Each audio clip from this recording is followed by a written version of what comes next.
makulit na anak. Pero sumusunod naman. So, paano yun? Okay naman kayo na mami mo na gano'n? O makulit din siya? Alam ko makulit din ng mami mo eh. Makulit po si mama sobra eh. Sa kanya ko po naman eh. Ikaw ba pinapagalitan madalas ng daddy mo or mami mo? Si papa po hindi naman. Saktong pagkasabihan naman po, pero pagalitan natin. Kasi pag nagsalita na po si papa, ayaw mo nang magkaroon ng sunod pa eh. Ang mami mo, kung magalit pa paano? Siya ba yung madadak? Ingay po si mama pag nagalit. Kaya ayaw ko nagagalit. Ayaw mo nagagalit. Papa mo naman, malumanay lang. Kakausapin ka. Titignan ka naman, tapos parang gagatin. Pag yung lips niya gumanon. Oo. Na-nervousin ka na dapat. Kung paano siya disiplinahin ng kanyang mga magulang, ay ganun din daw si Daniel sa mga nakababata niyang kapatid na sina Jose Carlito, Margaret Fiona at Carmela. Kamusta naman ang relationship mo sa mga kapatid mo? Sobrang close po kami. Kasi ano naman po, may half po talaga kami lahat po. Pero pag kami na magkakasama, parang walang half-half eh. Para sa amin pagkapatid. Stricto ka bang kuya? Nandun disiplina po. Okay. Isasabihin ko po. Pero ayoko lang ng masyadong makukulit. He tells us what to do.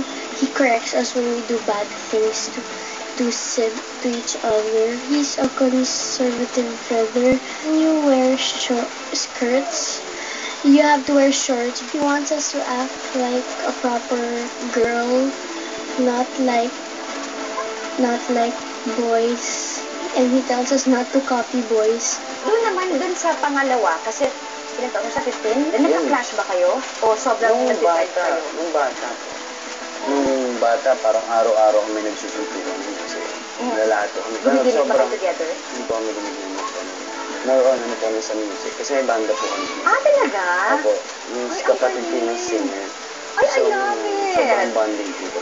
Okay. Ang ganda ng bonding nyo. Sino nag-introduce sa'yo ng music? Kasi mami mo kumakanta. Singer din siya. Naririnig ko din po pala kasi kay mama yung mga tuturo niya parang mga Linkin Park, ganyan.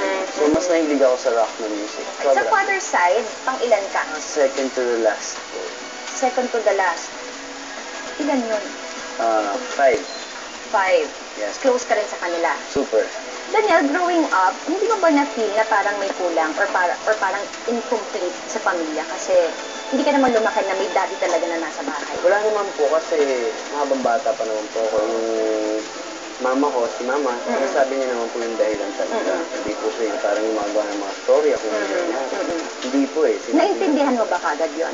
Yung sitwasyon nila ng mama? Kaya habang tumatanda, wala pong problema sa akin. Tsaka ever since nung bata ka, nakikita mo talaga yung daddy mo?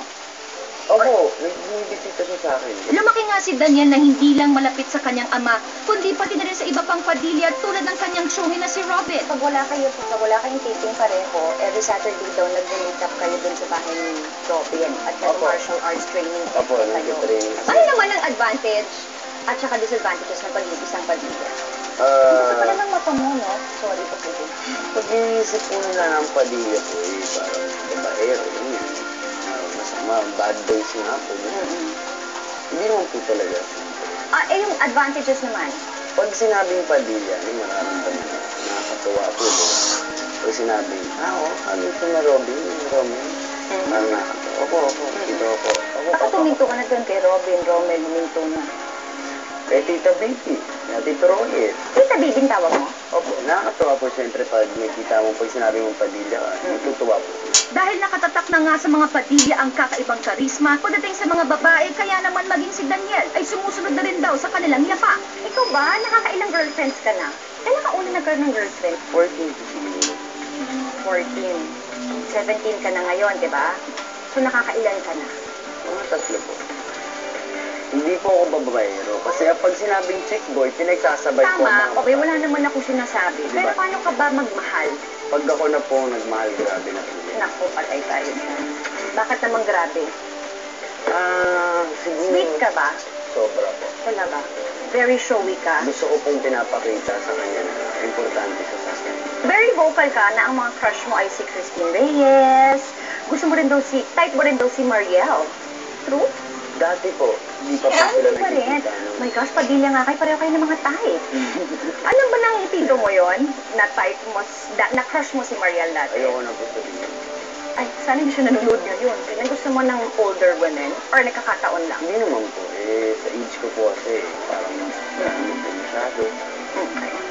Tapos, yun ang pinikita ko sa Indesa. Eh, parehong maputi yun ah. Nagbago ng type mo? Dati, nung Nung bata ka dumating si Catherine, nagbago yung type ko. Hindi, joke lang.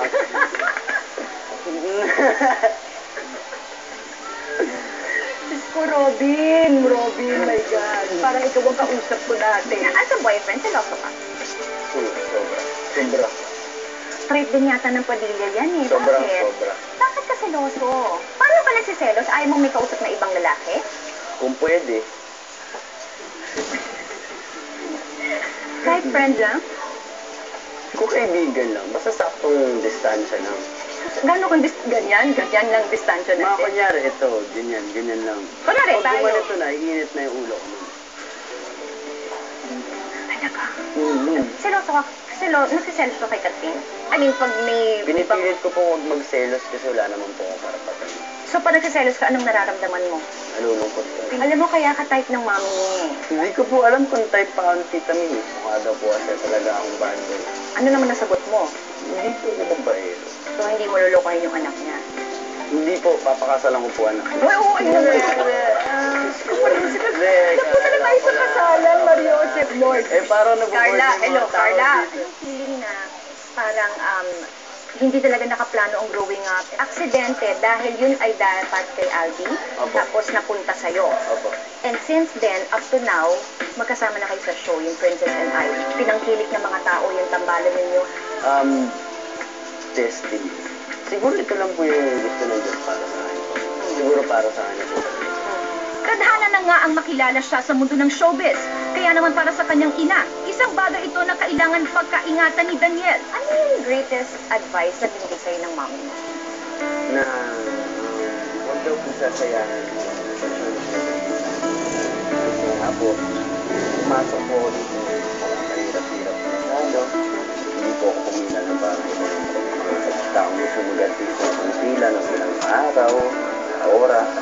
Ako po pumasok at naging maayos po. Kaya alagaan daw po ang trabaho. Susunod, Ako talagang ipaglalaban ko ng buhay ko to. Mabait ang anak ko, sobra. sa pagbabalik na Showbiz Inside Report.